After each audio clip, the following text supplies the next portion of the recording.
Imagine two boys, same age, living just meters apart, but really worlds away. One's got the shield and privilege, he's innocent, curious. Right. The other is trapped behind barbed wire, Yeah. marked by fear, by deprivation. So what happens when that barrier, that stark line is crossed, when innocence just slams into an unthinkable reality? Yeah, that's a really potent question. And it's right at the heart of the book we're exploring today. It's been called A Small Wonder, packed with overtones, even a powerful story, simply told. Critics seem to really connect with it. They did. Yeah. Unique and captivating, one said. Another called it a book so simple, almost perfect. It really is something else. We're talking about The Boy in the Striped Pajamas by John Boyne. And for this exploration, we're using excerpts right from the book itself to kind of see how it filters these huge, complex historical events through a child's eyes. Mm-hmm. It's a powerful way to get us thinking about empathy, perspective. And boundaries, the real ones and the ones we just create. Absolutely. And delving into how stories shape our understanding, how they spark that critical thinking. That's exactly what we try to do. It ties right into the kind of reflection we encourage with our mindful moments over on our YouTube channel. Ah, right. Using AI book analysis to uncover those layers. Exactly. To inspire that kind of insight. Okay, so let's step into Bruno's world then, right at the start of the book. His life in Berlin seems pretty comfortable almost. Expansive for a 9-year-old. Oh, definitely. Big house, 5 stories. He talks about sliding down the banister. He's got his 3 best mates, Carl, Daniel, Martin. There's school, exploring. The streets outside are lively, cafes, people laughing. It sounds kind of idyllic, doesn't it? It does. Yeah. But there are hints even then that things are changing.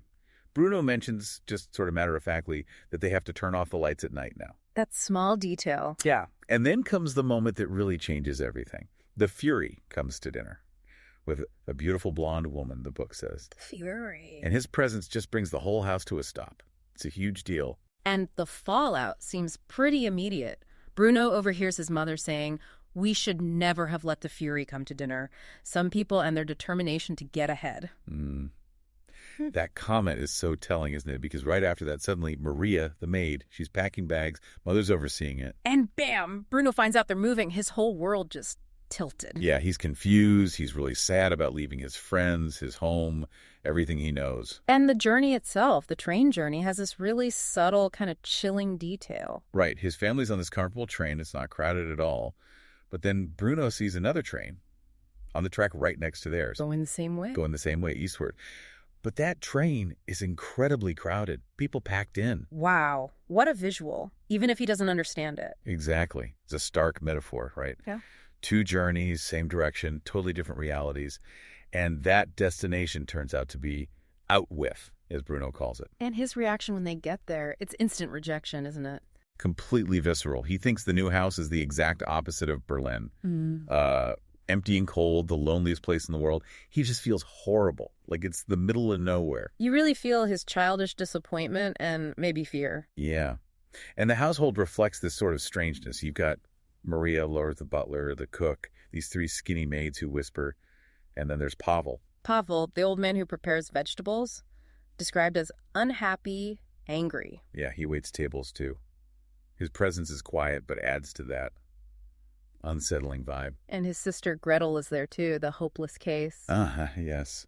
12 years old, thinks she knows everything, teases Bruno about being small.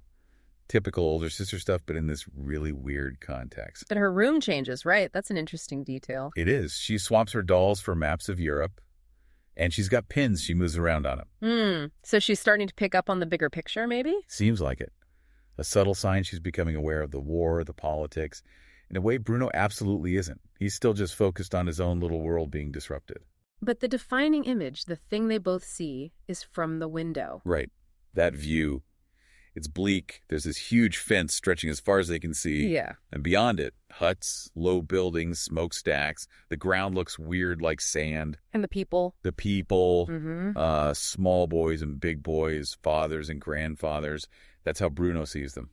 And they're all wearing the same thing. The striped pajamas. The striped pajamas. And Gretel's reaction is pretty immediate and kind of awful. Yeah, she calls them filthy. Says they're not the type of children I want to play with. You can see how the atmosphere is already shaping her perspective. But Bruno, he's still trying to figure it out in his own way. He is. Bless him. He thinks maybe it's the countryside Mm. or a farm. But where are the animals? Or maybe they're rehearsing for something. His logic just can't process the reality. Not at all. Gretel tells him the name out with and says it is the countryside. But even Bruno notices there are no crops, no animals. It doesn't add up. He also learns about his father's office. Big deal place. Huge deal. Out of bounds at all times, and no exceptions. Very grand, apparently, unlike the rest of the house. But Bruno breaks the rule, doesn't he? Driven by just wanting to go home. He does. He goes in to talk to his father, basically begs him, can we go back to Berlin? And his father's reply is, well, it's crucial. Absolutely pivotal. He tells Bruno, we are home, Bruno. Out with is our new home. Defines home as where the family is. But then, when Bruno asks about the people in the striped pajamas... That's the chilling part. Yeah. Father says, those people? Well, they're not people at all, Bruno. And tells him, you have nothing whatsoever in common with them. Just settle in and be good. Not people at all. That's, wow. That's the dehumanization right there, laid bare. But Bruno doesn't get it. No clue. It shows how carefully the truce is being managed. Twisted for him. Later, you see him trying to copy the soldier's salute, saying, Heil Hitler. But just as a way to say goodbye. Exactly. He thinks it's just like saying, well, goodbye for now. Have a pleasant afternoon. The innocence there just highlights how language itself is being corrupted. We also get a bit from Maria, the maid's perspective, right? Adds another layer. We do. She's been with them since Bruno was tiny. Feels this loyalty. But she's clearly uneasy about out with. Reluctant to say what she really thinks. There's this sense of quiet fear. And she has this connection to the grandmother. Right. She used to work for Bruno's grandmother, and she remembers father being kind to her back then. She says, he has a lot of kindness in his soul. Truly, he does, which makes me wonder. That complexity makes his current role even more stark. Totally. And she warns Bruno, your father knows what is for the best, but then adds this ominous bit, then it's a mistake we all have to live with. She's terrified when Bruno calls his father stupid. Shows you the stakes. Then Lieutenant Kotler shows up. Bruno does not like him. No, instant dislike.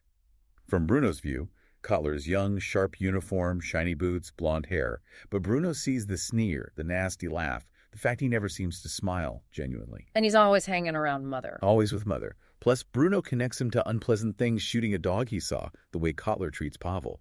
Pavel, right. Kotler embodies that sort of casual cruelty of the soldiers there. Yeah. Gretel, funnily enough, seems quite taken with him. Different perspectives again, and there's that incident with the swing. Yeah. Bruno makes a swing from a tire. Kotler actually ordered Pavel to get the tire for him. Bruno's swinging, falls off, cuts his knee quite badly. And Pavel helps him. Pavel does. Yeah. The quiet, unhappy old man. He kneels down, cleans the wound, puts on some green ointment, bandages it up. And then he reveals something about himself. He does. He tells Bruno he used to be a doctor. Adds that poignant line, just because a man glances up at the sky at night does not make him an astronomer, Just hints at everything he's lost. God, that's heartbreaking, showing the stolen lives. Exactly. And then Mother finds out, and what she says to Pavel afterwards is really telling. What does she say? She tells Pavel, if the Commandant asks, we'll say that I cleaned Bruno up. Oh, taking the credit. Yep. And Bruno clocks it. Even as a kid, he thinks it's selfish. Recognizes his mother is protecting herself, unwilling to admit a prisoner, one of those people, helped your son. The book also flashes back to Berlin sometimes through Bruno's memories of his grandmother. She sounds amazing. Doesn't she? Ran a restaurant, loved throwing parties, sang La Vie en Rose, gave Bruno chills. And she put on these plays for the family at Christmas, making costumes for Bruno and Gretel. Very vibrant, very theatrical. A real contrast to Out With.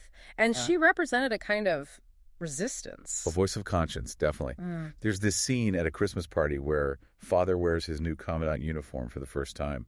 Grandmother was not impressed. What'd you do? She apparently made quite a scene, criticized him really sharply, said something like, looking handsome in your fine uniforms, dressing up and doing the terrible, terrible things you do. It makes me ashamed, but I blame myself, Ralph, not you. Wow. Directly confronting him. Oh, yeah. Grandfather tried to smooth things over, mentioning father serving in the Great War, but the argument got heated. Mother had to hustle the kids out of the room. That conflict must have stuck with Bruno. Seems like it. The book mentions later that grandmother dies, and at her funeral there's a wreath from the Fury. Mother really disliked that wreath.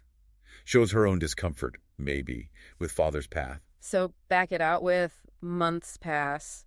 Bruno's bored, lonely. Utterly bored. He misses exploring like he did in Berlin. And even though he knows, absolutely knows, he's not supposed to go near the fence, exploration was banded out with no exceptions. He just decides he has to. Pure kid logic. Curiosity and boredom win out. Totally. He puts on an overcoat, some old boots, and just starts walking along the fence line. For miles, it seems. Until he sees someone. Until he sees Shmuel, sitting cross-legged on the dirt on the other side of the wire. And their first meeting, it's just filled with that childhood innocence hitting this wall of reality. It really is. They find out they have the exact same birthday, April 15th. Shmuel's described as very skinny, sad eyes, wearing those same striped pajamas. And their conversation immediately shows the huge gap in their experiences. Right. Bruno's surprised Shmuel is from Poland, but speaks German. Shmuel explains his mom was a teacher. Bruno's naive, almost conditioned response is, Poland, that's not as good as Germany, is it? Oof. Shows what he's absorbing without realizing. Mm-hmm. Shmuel asks about Berlin, the cafes, the noise. Bruno talks about how things changed before the soldiers came. And Shmuel shares his story. Quietly, yeah. He says he's a Jew. I think I belong to the first category. Describes life before, living crammed in one room with family, hating a wall that separated them from their real home. Then the soldiers came. Trucks. Trains. The train. Like the one Bruno saw. Exactly. Shmuel says no one seemed to see the other kind of train. Describes being packed bang, weren't able to get out, no doors, arriving somewhere very cold, then walking to this camp. His mama was taken away. He ended up in the huts with Papa and his brother Joseph. Just lays it out so plainly. Yeah. Devastating. And they start meeting regularly, almost every afternoon. This friendship becomes this sort of lifeline for both of them, you know. A way for Bruno to have a friend again. Yeah, they talk for hours. Bruno sometimes brings food, bread, cheese, even chocolate cake once, although the book points out he often eats most of it himself on the walk over. Another small detail showing the disparity. Yeah. And then there's that awful moment when Shmuel is actually inside Bruno's house. Oh, right. Polishing glasses. Polishing glasses for a party Father is having. Lieutenant Kotler finds Shmuel there, talking to Bruno. And Kotler questions Bruno. And Bruno... He panics. He's scared of Kotler. He denies knowing Shmuel. It just says he saw him hanging around. Oh, no. It's brutal. Shmuel was so fragile, the book describes him as pale, skinny, his hand like a shriveled glove. Kotler is horrible, calls Shmuel filthy. Bruno feels instantly awful, deeply ashamed later. It's a stark moment of complicity born out of fear. A tough lesson for a 9-year-old.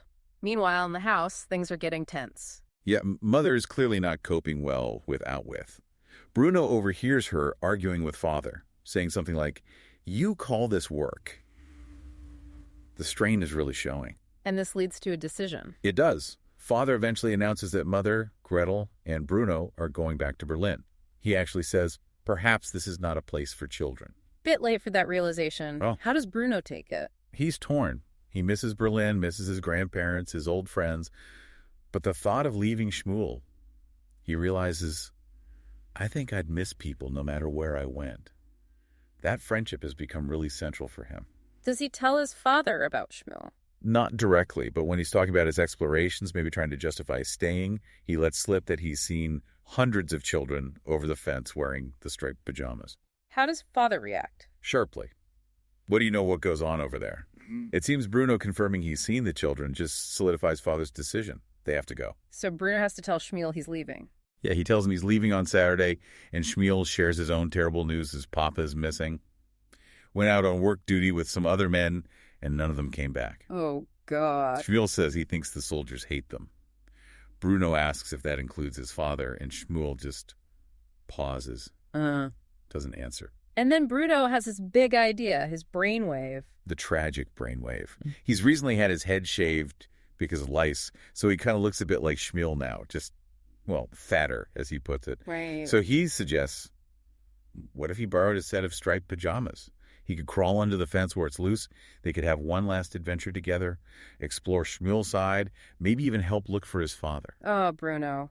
Such an innocent, terribly misguided plan. Isn't it? The ultimate child's solution to an adult horror. Shmuel, probably desperate for any hope, agrees. He calls it a great adventure, our final adventure. They plan for the next day. The final Saturday. It's raining, right? Pouring down. Bruno almost backs out, but then he remembers it's his last chance. The promise of adventure. He grabs his raincoat and boots and goes to meet Shmuel.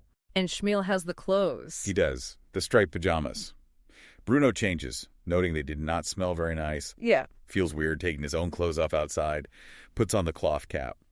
And he has that thought about costumes. Yeah, he remembers his grandmother teaching him that wearing a costume helps you become the character. He thinks he feels like the person he's pretending to be. And Shmuel has to clarify. Quietly, yeah. Yeah. A Jew, you mean. Just heartbreaking. Bruno has to get under the fence then. Right. He has to take off his boots and socks, complains about the mud. You can't expect me to go barefoot. But he does it.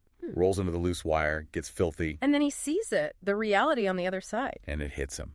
Hard. It's nothing like he imagined. No happy families playing games, no shops, no cafe. What does he see? Just soldiers. Mm-hmm. Happy, laughing, shouting soldiers, the book says. And everywhere else, unhappy, crying people in their striped pajamas. It's dirty, desolate. His reaction is so simple, so devastating. I don't think I like it here. And Shmuel's reply? Neither do I. Just confirms the grim reality. They try to look for Shmuel's father. They do. Wandering around, but find nothing. No clues. Bruno's getting really uncomfortable now. He wants to go home. Wants to go back under the fence. But they can't. Before they can make a move, a whistle blows. Loudly. Suddenly, soldiers are everywhere, surrounding the area they're in. 10 soldiers, more than Bruno's ever seen together. And they're rounded up. Yeah, the whole group of prisoners they're near, including Bruno and Shmuel, are forced to march.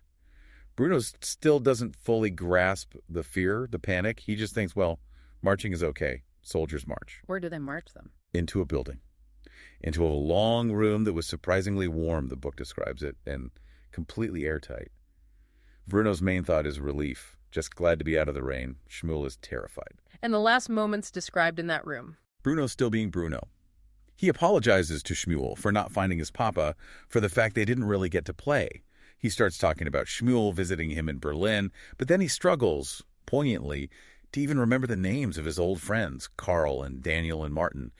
His current reality has just overwritten everything. And that's where the narrative of their adventure stops. It does, but the book adds this immediate, chilling comment. And that's the end of the story about Bruno and his family. Of course, all this happened a long time ago, and nothing like that could ever happen again.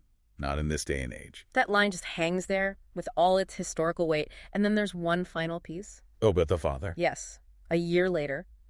Father, still at Outwith, maybe retracing steps, maybe just wandering, finds Bruno's discarded clothes and boots piled by the fence. Near the loose bit.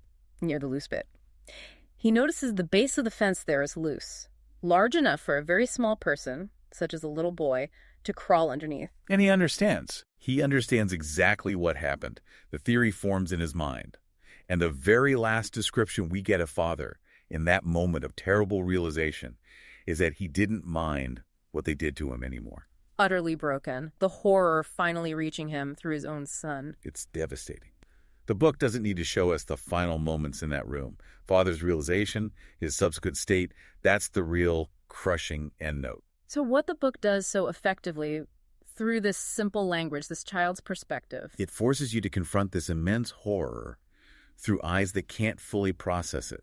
Bruno's misunderstandings outwith for Auschwitz, the fury for the Fuhrer, repeating his father's line about people not being people at all. They aren't just naive mistakes.